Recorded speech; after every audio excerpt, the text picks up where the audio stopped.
Yo, welcome to Magikarp's YouTube channel. Today's video, we're going to be talking about Mawile GX. This kind of goes with the video that I put out the other day with my ADP deck list. I've got two Mawile GX in there because the card is incredibly good. It's incredibly powerful. I'm going to talk about when to best use that captivating wink ability and kind of knowing when to use it, when not to use it. You run across a lot of players in the PTCGO ladder or in the Players Cup 3 events who are just seemingly randomly using Mawile, and sometimes they get rewarded for it. And I mean, that's kind of where standard format's at. Like, you can misplay and still just happen to draw into it, but you really want to maximize your odds.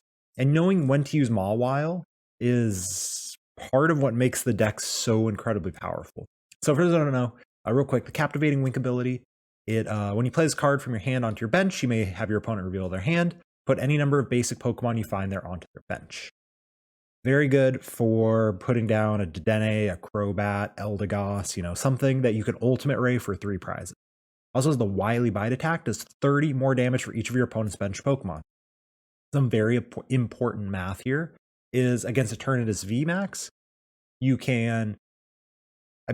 you will almost always be able to OHKO any 2 prizer that they bench. So an Eternatus V, a Galarian Slowbro, a Crobat. So for 2 energies, you can KO any 2 prizer, which becomes a 3 prizer in that matchup. That's a big deal. Also with the full bench and ADP's GX attack, you are hitting for 190 damage, which is enough to KO Dedenne through resistance, Crobat, and Eldegoss. So Wily Bite is a very strong attack, and it pairs with that Captivating Wink ability. So something you have to consider is this could very well be your win condition. If your opponent overbenches, Wily Bite KOs those squishy Pokemon, and it does so for 2 energies, including a colorless, while Zacian requires 3 metal energies. So it is a very good attacker, and that is something we have to consider when we think about whether or not to use the ability. So 4 questions that you should really ask yourself. Number 1 is, what did my opponent do last turn? So if your opponent did not have an optimal turn, let's say Pikarom missed the turn 1 Electrify, or what else? Baby Blounds missed the turn 1 attack. Something like that. And they didn't play a draw Pokemon, the odds are they don't have one in their hand. If I'm Pikarom and I'm going second, I don't want to bench a Dedenne. But if I miss the turn 1 Electrify, I literally lose the game. So I'm going to play the Dedenne in my hand to get that turn 1 Electrify if I have to. At that point, there's no reason to Mawile me. I probably don't have a Dedenne, or else I would have used the Dedenne. So you really have to ask yourself, did my opponent do what they needed to do? If no, I don't have to go get my Mawile. I don't have to play it yet, because there's probably nothing in their hand. If your opponent did what they needed to do, then you can kind of ask yourself some of these other questions. A big deal is if they drew multiple prizes, and let's say they're a good opponent, they've been playing around, they haven't discarded or benched a single one of these support Pokemon. What we can do is wait until they knock out our ADP. Usually by then, that's like a 7-8 card hand, 3 of which are completely random. And if they haven't discarded, multiple Dedennes, Crobats, etc., that's a heck of a great time to Mawile them. So waiting until they KO your ADP is usually a pretty good idea.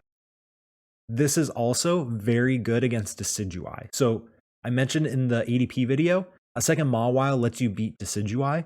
One of the ways that happens is they will attack you. If they don't attack you, they just keep drawing too many cards, and eventually they get a big hand. You will let them KO your ADP. And hopefully, heck, you'll even let them take another prize. When they get those prizes, if you can manipulate it where you can set them up for a multiple 5 prize turn, that's the turn. That is the turn you Mawile. So against Decidueye, one of the best things you can do, you GX, always GX. And then you can kind of vibe, let them KO, kind of get your board set up.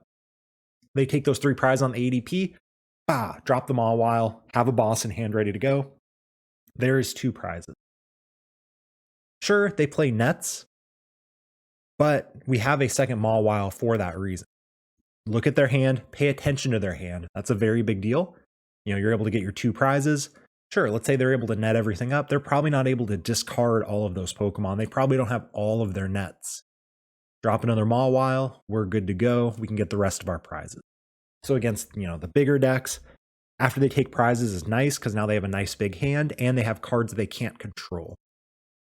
That's not always true. You don't always do it right after they take prizes, but it's often a good idea. And you also want to look at their discard and be like, okay, Pikarom plays 2 Dedennes, 1 Eldegoss, 1 Crobat, usually. You've seen some lists coming out with 3. I kind of like 3. But anyway, they play, 4 support Pokemon. If there's none in the discard, they just took 3 prizes off an ADP and they had another, 4 or 5 cards in hand. Heck yeah, that is a great turn to drop them all. Can I afford the bench space? Another question you have to ask yourself. So here I have a quote unquote typical field or board state for ADP. You almost always have, you have your ADP in the active, you've just GX'd. You always have at least 1 Zacian V on the bench, sometimes 2. You have a Dedenne on the bench almost always. And you have like a second Dedenne or a Crobat, or maybe you started your Eldegoss, something like that. These 4 bench spots are almost always going to be here. Now, sure, some games you're able to not Dedenne. Maybe you started ADP, you just go attach pass, attach GX, bench Zacian. Cool. Those games are not normal. Typically, these 4 spots are taken up. Then we have 2 bench spots to work with. You have to ask yourself, can I afford to use Mawile in one of those bench spots? Can I Ultimate Ray? If I can't Ultimate Ray, I need to get a second Zacian down, or I can get a Mawile down. So you ask yourself, if I bench Mawile, is it an optimal attacker? Do I need 2 Zacians? Can I go Zacian and Mawile? Against Eternatus, that would be an option.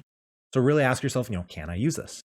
Also, if you're playing up against Pikarom, for example, you do not want to bench lock yourself. Against the Pikarom, my board looks like this because I got the GX attack. I'm getting ready to Ultimate Ray. They're going to tandem shock.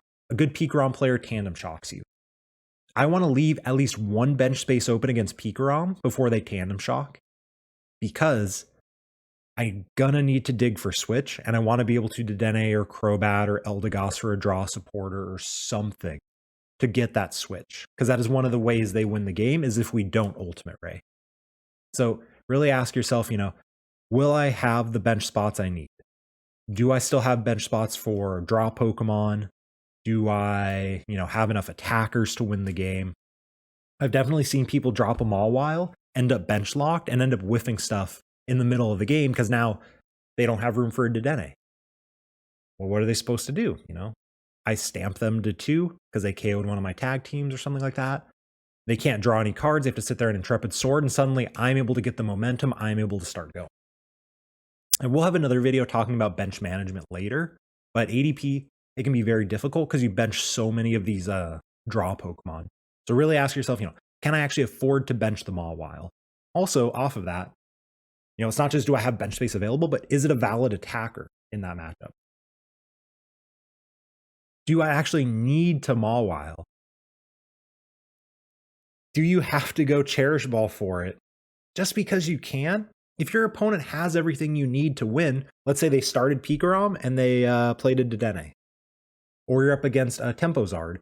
They had to bench a Dedenne, and you have Rusted Sword in your deck to KO their Reshizard. You don't need to Mawile then. You don't have to go out of your way to make this play. You can save the Quick Ball in the deck in case of a reset stamp or something like that. So you really ask yourself, does this actually help me to win the game? Is my prize trace going to get better because of this? If not, don't go out of your way to go get that Mawile. And is it a viable attacker? Against Eternatus, I mentioned, is a very, very good attacker. If you ever Ultimate Ray against Eternatus, you just win. You rarely get to Ultimate Ray in that matchup. So Mawile is a 2 energy attacker that KOs any of their 2 prizes. We want it. Against Pikarom, they tandem shock you. It's very difficult to get switch, energy, and gust effect on their 2 prizers. So we often have to Ultimate Ray into Mewtwo. What we can do is we can Ultimate Ray into Mewtwo, and then we can use Mawile's attack to finish the Mewtwo off.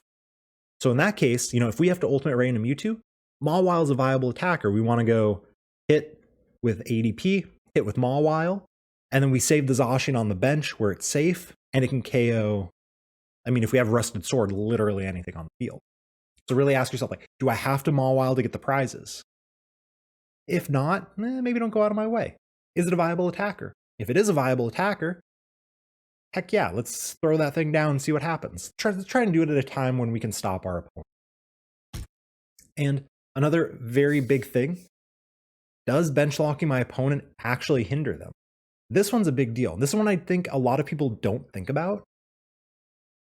They have everything you need, you have your attackers ready to go, but could you slow them down by putting stuff they don't want on their bench?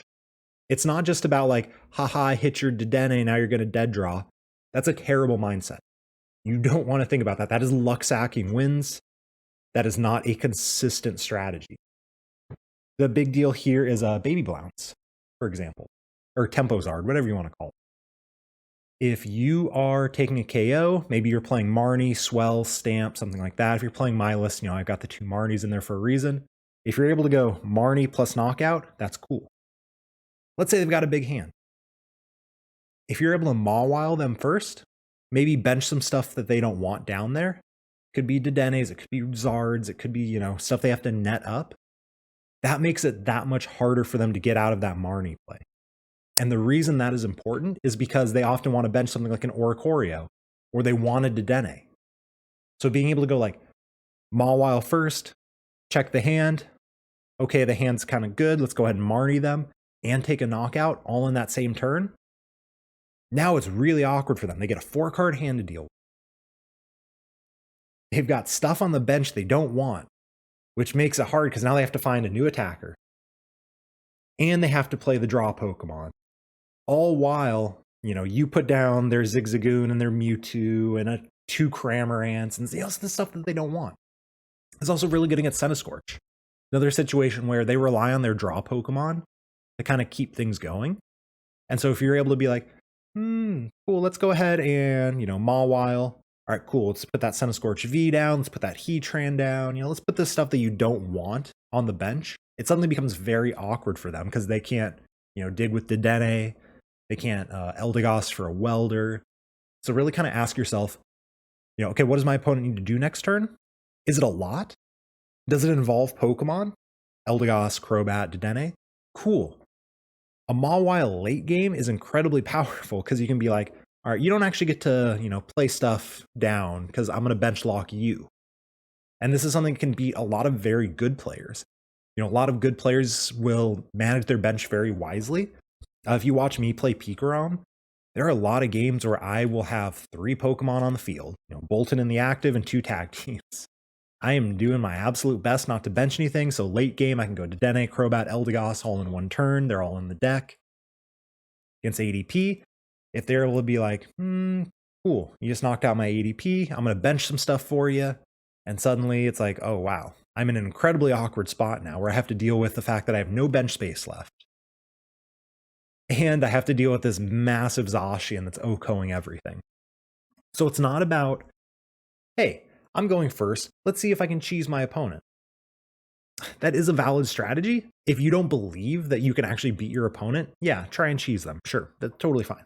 And sometimes you have to. Like, if you start a Mawile in your hand, and you have to Dedenne that hand away, you can ask yourself, is the Mawile a valid attacker? Can I afford the bench space? If yes to both of those, sure, throw it down turn 1, see what you get. Nothing wrong with that. But don't go out of your way to be like, let's see if I can win on turn 1. Like I said, unless you really don't think that you can win otherwise, like you're up against Tord, for example, and you're like, oh, and if you're already mentally told yourself you can't win, yeah, sure, go for it. But going out of your way to get that turn 1 Mawile is usually not the play. It's usually you're relying on a lot of luck and no actual anything else. You're just like, maybe, let's see what happens. So try not to go out of your way in these like luck sacky situations. Really ask yourself, would it make sense for my opponent to have these Pokemon in their hand? Do I want Mawile benched so it can attack? Do I want to bench lock my opponent because it's going to make it awkward for them? It's all things to ask. And of course, you always use the ability. Against Eternatus, for example, I'm always going to bench Mawile because I'm going to attack with it, pretty much always. Your opponent has a 3-card hand. Sometimes it's, I'm going to use the ability. Why wouldn't I use the ability? Sometimes you do luck sack into it. But as long as you are knowing that you are doing it not to try and hit a Crobat and make their hand dead, and it's like, I want to attack with this, that is totally fine. Always look at the hand too. I guess this should have been number 5. I didn't include it on the thing. pay attention to what you see. On PTCGO, I constantly see people, they bench their Mawile, my Pokemon hit the bench. They clearly didn't look at my hand. Hand knowledge is ridiculously important in this game. It is such a powerful thing. So really look, what do they have? Think about, oh, what does my opponent want to do with this hand? You know, what are they going to do to me? Maybe I can try and make it really awkward so they can't do what they want to do next turn. You know, oh, they have a Marnie and no other draw supporters. I'm going to get Marnie next turn. I should play around that. You know, these kinds of things that you really need to think about. So don't just Mawile, click the Pokemon, and then say, we're good to go. Look at their hand. Pay attention to what they have. It's also very good against something like Control, for example. First off, Mawile is good against Control because it can attack again. Zacian can't. But also there are times where you're like, let's get a look at their hand so I know what to be afraid of. I know what to play around. So really, that is another really big deal with Mawile. Sometimes it's not about hitting a Pokemon. Sometimes it's about, I'm ahead. Let's look at their hand. Let's figure out how they're going to try and beat me next turn and be prepared for that. So there was a lot. There was a lot in there about like when to use Mawile, when not to use Mawile, how to use Mawile. It's a ridiculously powerful card, like ridiculously powerful. It's not about cheesing your opponent, although sometimes you will. Sometimes you will be cheesed. It's going to happen. But it's about using a card that has a good attack and an amazing ability as well as you can. And this is one of the things that will separate the good ADP players, which is everyone who's ever touched the deck, from the like really top tier players who are playing this deck. So hopefully you enjoyed the video. Hopefully you learned some stuff. Remember, check out the Twitch channel. That's where I do most of my gameplay stuff. This is more of like a educational, classy stuff. Not classy. You get the idea. Like class, not like we're so classy, we're fancy. Anyway, hit that subscribe button and check out the Twitch channel. Subscribe here. Check out the Twitter, all that. And I will catch you all in the next video. Peace out.